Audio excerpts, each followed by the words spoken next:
I don't know how many years ago, I saw John Henry Clark say that he had inquired about African history and no one really seemed to know the answer, and in speaking to an elder, I forget who it was exactly, it may have been Arthur Schomburg, he stated that, I believe it was Arthur Schomburg, that when you look at European history, then you'll find our history. Because without our history, there is no European history. It's important. You know, I just want to say a few more things about this. You know, none of us really get anywhere without other people. You know, Ptah said, consult the ignorant and the wise, because the limits of art are never attained. Elbows are useless at the great chamber. You know, all of us must sit according to our rank and according to our seat.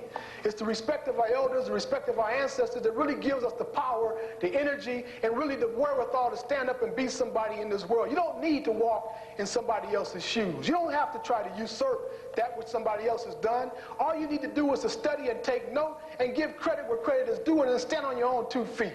You don't need to copy people. And this is our problem. We're too busy copying, getting down and getting funky at a time that we need to get up and do some work for our people. Copying everything white folks, cutting our noses, frying our hair, doing everything that we can do to look like somebody else. When a man like George E.M. James writes a book called Stolen Legacy and even offers up his life, gives his life, is murdered for writing the book.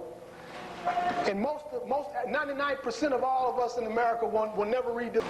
So I get angry sometimes because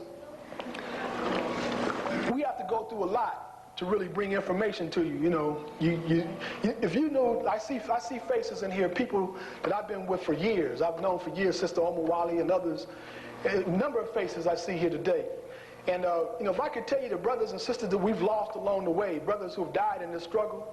You know, people's families have been destroyed in this struggle. All kinds of things have happened in this struggle, but yet we continue. I see the faces, they continue to pursue it.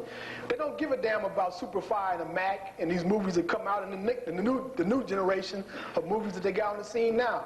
We are unbending, unyielding, and we continue the course. And so I just hope, and I can't emphasize enough, that the young people here persevere this, and don't get distracted by all the foolishness and all the ignorance that they have out here for you, because there's enough of it out here.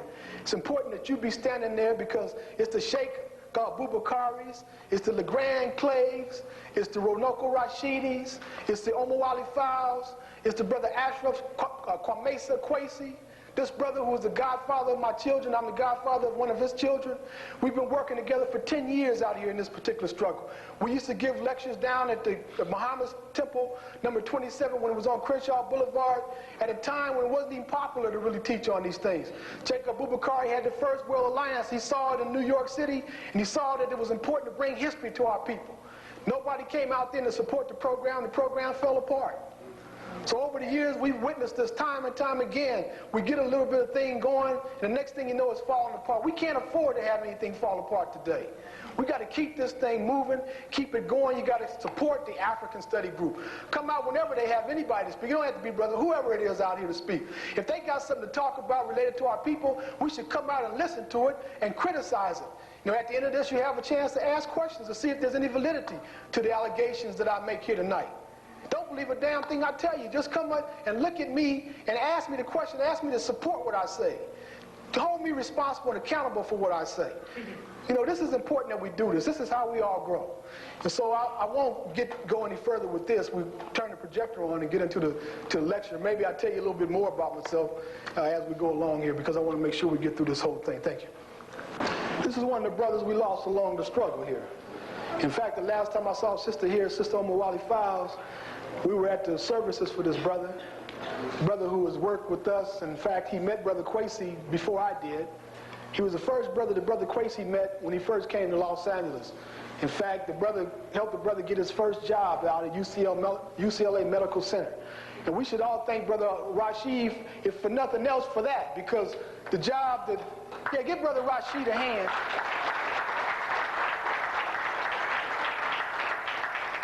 Because I can hear the brother right now. Everybody knows how the brother is. You can hear him right now. Yeah, brother, go home, brother. You know Brother Rashid. He's always been there, and he's always worked with the children, worked the children's space. You always find the brother in Linwood and Compton on Central Avenue and out in East LA. He was always in the trenches where nobody wanted to go. He grew up in the trenches just like I did. We grew up in the same neighborhoods in East LA, around Crenshaw Boulevard. I shined shoes at the age of 9 on Central Avenue. The Muslims used to come down and get their shoes shined, and this is how I began to grow as a young man, began to look into our history.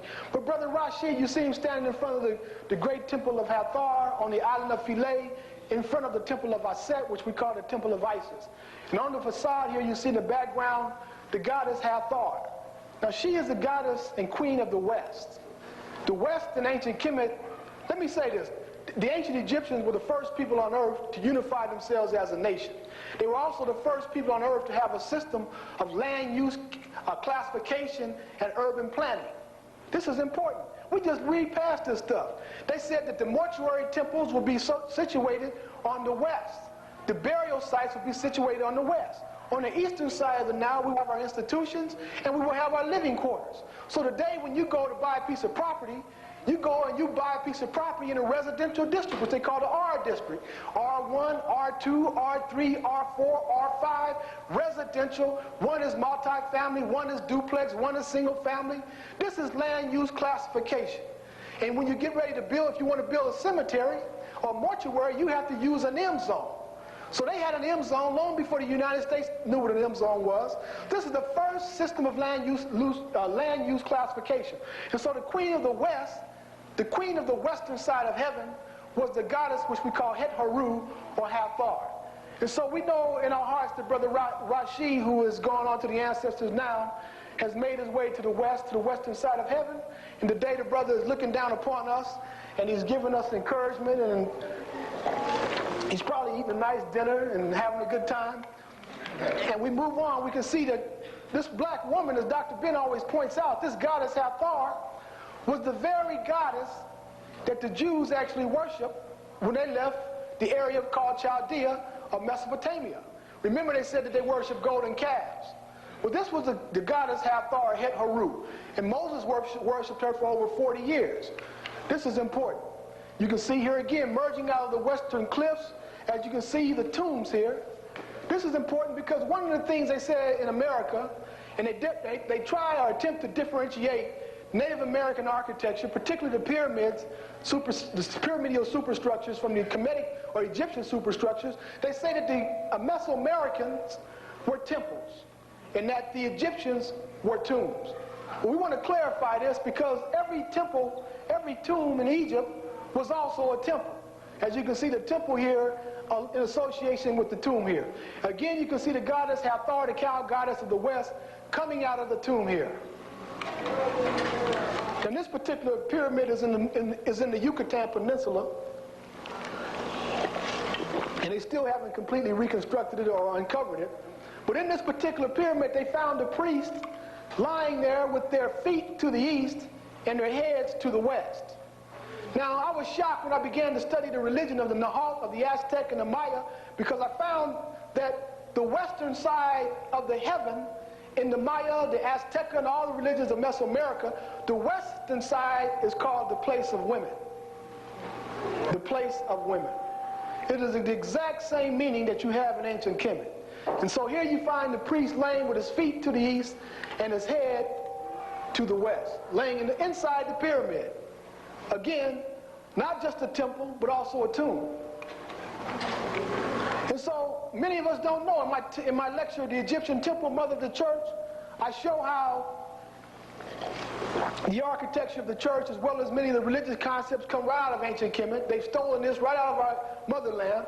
And so you can see that the basic Canaan and Gothic architecture is the twin towers. The entrance to the temple always face the west.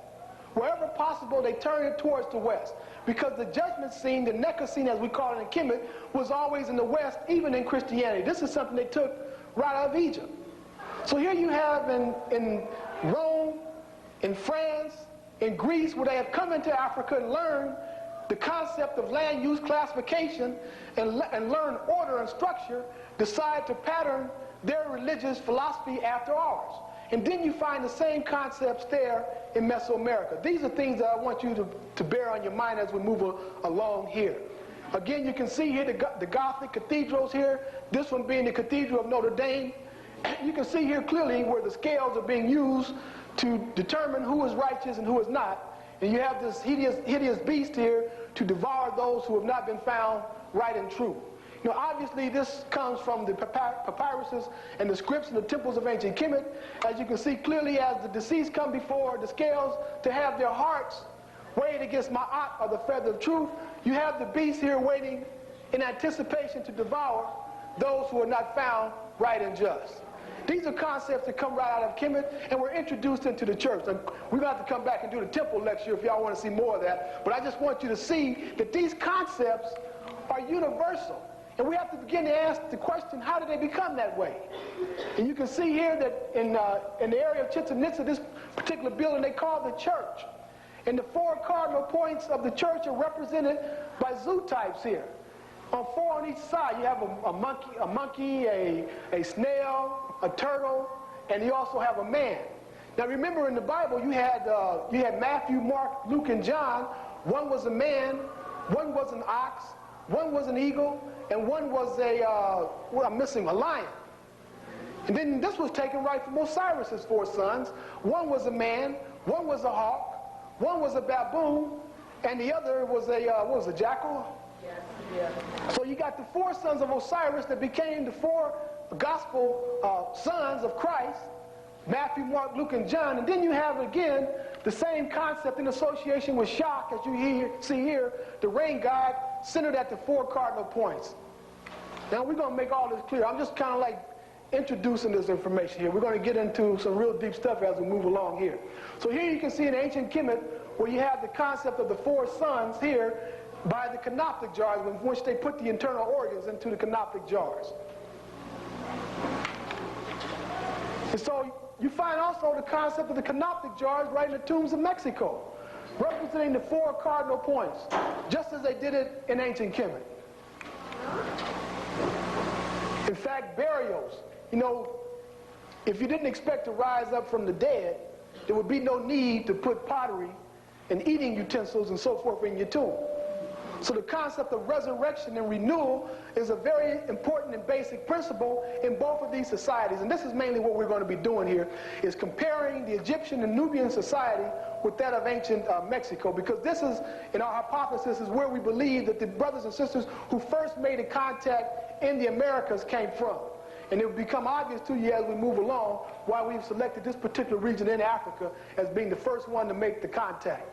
Here you can see the priest king Pakal from the area of called Palenque, also off the Gulf Coast. It's not very far from the Venta area. In fact, I just returned from there just less than a week, just a little over a week ago. And you can see here the concept of the cross here. And this is important because Christianity flourished in America the same reason that it flourished throughout most of Africa. Because many of the principles and concepts of Christianity were already here. They had the concept of a resurrection story and the virgin birth story. You had Cotlicu, the great mother in the Aztec religion, Exshel, the great mother in the Maya religion, who had given birth. In fact, one of them, Cotlicu, she had taken a hummingbird's feathers and stuck it into her belt. And then she noticed that she had become impregnated by the feathers of a bird. And she bore a holy son. And so this particular son, which is the sun god of the Aztecs, when he came into being, he said to his mother, because he knew his brothers and sisters would be jealous of this particular event, that I will be there to protect you. And so when his brothers and sisters, the moon and the stars, came against the great mother, it was the sun god who came and defended his mother. A concept of immaculate conception just like that of ancient Kemet, where you find that Isis was impregnated by Osiris, who came in the form of a spirit, in the form of a bird. This is important. We move on, we can see here at the moment of death, Pakal falling into the underworld, into the jaws of the underworld. Now what is interesting about that is we know that when you go to the ancestors in ancient Kemet, the first one to meet you at the gates of heaven was a jackal. The jackal that we call Anubis. Now, I found this incredible that in the Nahal religion, the Maya religion, that the first stratum, there are 9 stratums in their underworld, the very first stratum is the stratum of the river. The great river. There's this long mythical river in the underworld, and the dogs help the soul to cross the river. This is exactly the same theme that we have in ancient Kemet, where the Jackal Anubis greets the departed at the gates of heaven and sends them along the banks of the Nile River to cross into the western side of heaven. The same exact theme. And not only did they use a dog, but they used a coyote. A coyote who is the exact relative of the jackal. Both of them are scavengers. Both of them are used by nature to clean the earth of deceased animals. They're the ones that keep disease off the face of the earth. So they had the exact zoo type. Here in America, as you see the Jackal Anubis and the young boy, King Tutankhamun's tomb, as the first thing Carnarvon and them found when they entered the tomb, facing was the jackal. Because he is the one that greets you at the gates of heaven. This is a constant theme throughout ancient Kemet. And so you can see Anubis here greeting the departed. The first one you meet is the jackal. Moving on, we can see here, the first one you meet, his heart is being weighed against the feather of truth, is the jackal. So you find in the tombs of Mexico, many of the tombs in Mexico, the dog. Just as you found the jackal, the coyote, to greet the departed at the gates of heaven and to help him cross the first river in the first stratum of the underworld. So how did this get to America? Did they just suddenly come up with this concept by themselves? Brilliant concept, a mythical river, and jackal dogs to help them cross this great mythical river. As I always ask in my other lectures, at what point does possibility become probability? We'll continue on. They tell a story about the area of Tenochtitlan and also Teotihuacan, of how the people had migrated to these particular areas in this great valley, a valley that's surrounded by volcanoes, and in the midst of this is a great lake. And they were told by their ancestors that they would find a lake with an island in the middle of the lake, and on this particular island you would see an eagle devouring a serpent perched on cactus, as you can see here. And where you find this particular place, this is called the place where the gods are born. And this is where they developed the great ceremonial center. Now, to many of us, that may sound familiar, because we know that when Mena Narmer came down the banks of the Nile River, he came from the interior of Africa, and the place of the falcon where the falcon perched was in the interior of Africa. And it was in the interior of Africa at the equator that the falcon had a struggle with the evil one, Typhon or Apit, the vile serpent. So this particular place was the Kui land, the holy land, the God's sacred land of the ancient Egyptians. And so here you have in America a very similar story for the foundations of one of their societies. And you can see here the Native Americans, as they look on, as they have spotted this particular island in the lake, where you find the eagle devouring the serpent. And then we have to look at the profound implications of this, because we know one of the natural predators of the serpent is the hawk, and it is the eagle. And so because the serpents were so deadly, could cause death within a matter of minutes, they knew that there was hope in the symbol of the falcon and the symbol of the eagle, because they could, like a hero, swoop down on the serpent, the thing that we fear so much, and just kill it, just like that. And so the symbol of the sun, as they saw the sun in the heavens and the bird in the sky going around and around in the heavens and coming down and attacking the serpent, that became the symbol of the sun god, the symbol of Horus. The symbol of the gods around the world are represented generally by birds. And so you can see the concept of the feathered serpent. This represents the fundamental dichotomy of life. The concept of life and death. The concept of the earth and the heavens. The concept of good and the bad. The concept of the mother and the man. The dichotomy of life. The concept of controlling one's bad side versus one's good side. The sum and bottom, the greatest good, as George M. James talks about in The Stolen Legacy. This is represented by the feathered serpent. The concept of what is godly or what is heavenly by the eagle or the falcon, and that which is earthly, which is symbolically represented by the serpent. And so this is a fundamental element that you see in both of these societies, the concept of the feathered serpent. Became the very symbol of power in Kemet. For over 3,000 years, it was the very power of the pharaoh himself. As you can see, the mortuary temple of Queen Hatshepsut, as it's reconstructed in this particular piece of art, the concept of the feathered serpent here, all over Kemet. Here at the temple of Quetzalcoatl here in Mexico, in Teotihuacan, 40 miles outside of Mexico City, you can see the feathered and plumed serpent as it comes down the temple, much like the feathered serpent there at Hatshepsut's temple there at Bahari, which we call Zesu in ancient times. Again, the feathered serpent, all these things, at some point we have to ask, at what point does possibility become probability? You have the concept of pyramid building. To borrow a phrase from Saddam Hussein, the mother of all pyramids. The mother of all pyramids right here, and you find here in Mexico, the Great Pyramid here at Teotihuacan, the Pyramid of the Sun, the base of this particular pyramid is identical. It's identical to the base of the Great Pyramid there in Egypt. And it's about half the height. Now just imagine this. Now you can see the people on top of the pyramid here. Now you can get an idea of the scale of this. This is a huge pyramid. Now this particular pyramid is only half the height of this pyramid. So that this pyramid is so large that the scale, you can't even conceive the scale properly until you put it in conjunction or comparison with another temple. They found hieroglyphic writing. Hieroglyphic writing here in America.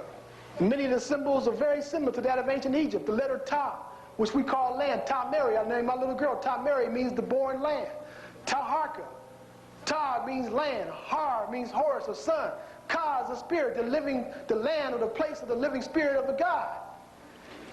Ta in Mexico meant the same thing. It meant land. You had Ta Mankan, which meant also the spirit, the spiritual dwelling place of the God. The same thing that you had in Kemet, Ta being land. There were many, many of them. I won't go into all of them because we want to get through all of this. Here in the great temple of Amen, at the Pet Excerpt, which we call Karnak today, in this particular temple, there is an obelisk here devoted to a queen by the name of Hatshepsut, designed by a brilliant architect by the name of Sinmut. And this particular brother loved this sister. And she said, "Brother, I would like for you to build me an obelisk." And he said, "Yes." And not only did he build an obelisk, but he built 6 of them for the queen. And then she later said to the brother, "Brother, I need you to build a temple for me." So he designed this beautiful temple for the sister in the cliffs at Bahari, which we call Zesu. And she said, "One other thing, brother, is it possible that we can bring some trees back from the sacred land, which they call Pani or Punt, the God's land, the Ta Netherland, to bring it back and plant it in front of my temple so I can be reminded of the place that my spirit and my soul would travel back to when I go to the ancestors?" And so Sinmut said, "Okay, sister, I'll make sure you get the trees." Not only did he make sure that she got the trees, but he led the expedition himself back into the interior. As you see the brother here, he was also in charge of the education of her daughter here.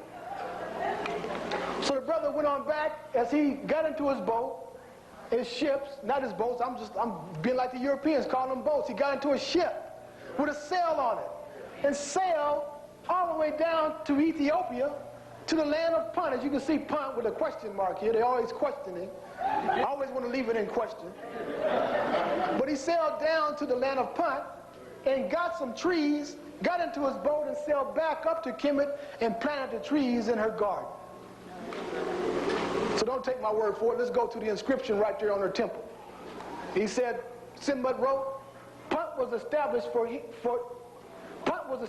him within his estate. Trees of the divine land were planted on both sides of his temple in his garden. Now this is important because him is in respect to Amen, the god Amen. So he had brought these particular, in fact, Queen Hatshepsut, obviously, being the pharaoh, was the personification of Amen. So he had brought these trees back and planted it in her temple, in her honor, to build Punt, to build the Holy Land right here in Egypt, in Kemet. Now this is important that we get this in perspective because the Nile River is the longest river in the world, 4,100 miles long. Now the United States, from coast to coast, is how many miles? Approximately 3,000 miles, right? So we're not talking about getting in the boat and sailing from here, from Long Beach to Santa Monica Beach. We're talking about getting into a boat and traveling several thousand miles. You can't do that in a canoe. This was a ship. Sailed all the way down to the land of Punt, and brought back cargo, brought back monkeys, brought back bananas, brought back trees, and planted all kinds of trees, jewelry, gold, all the gold he could get his hands on he got and brought it back to Kemet. This is where Kemet had his mines, in the north, in the south, in Nubia, in Ethiopia. There was no gold growing in Egypt. There was a little bit in the Sinai, but not much. Most of it came from the interior. So they were sending expeditions back to God's land all the time. How is it that they came up with the hypothesis that the Egyptians came from the north, when in fact they said that their gods had come and were born in the land of Punt, and they were sending expeditions back here and bringing back trees to create the condition of heaven right there in Egypt? Now, I'm not making this up. James Henry Breasted, Willis Budge, Gerald Massey, Albert Churchward, go on down the line. All of them concur and agree that this particular land was the Kemetic or Egyptian Holy Land, not Europe as previously believed by detractors. We move on, and we can see that very beautiful palace the brother built in the side of the cliffs and brought the trees back to this land and planted it in her garden. Another brother by the name of Harkuf, long before Sinmut, was sent in the 6th dynasty by the King Pepi back into the interior of Africa, and he wrote the inscription right here on this particular tomb. I went and visited Harkuf's tomb, and it was here that he wrote about how he had gone back into the land of Punt, into God's land, and not only did he bring back all these things, but he brought back a little twa, a little pygmy, which the Egyptians called the dancers of God. They called these little people the dancers of God. These were the people that Osiris could sit on his great throne in the interior of Africa and look down into the forest region, and they pleased his heart and his soul as he would watch them do this dance. I didn't write this. This is what the Egyptians wrote themselves.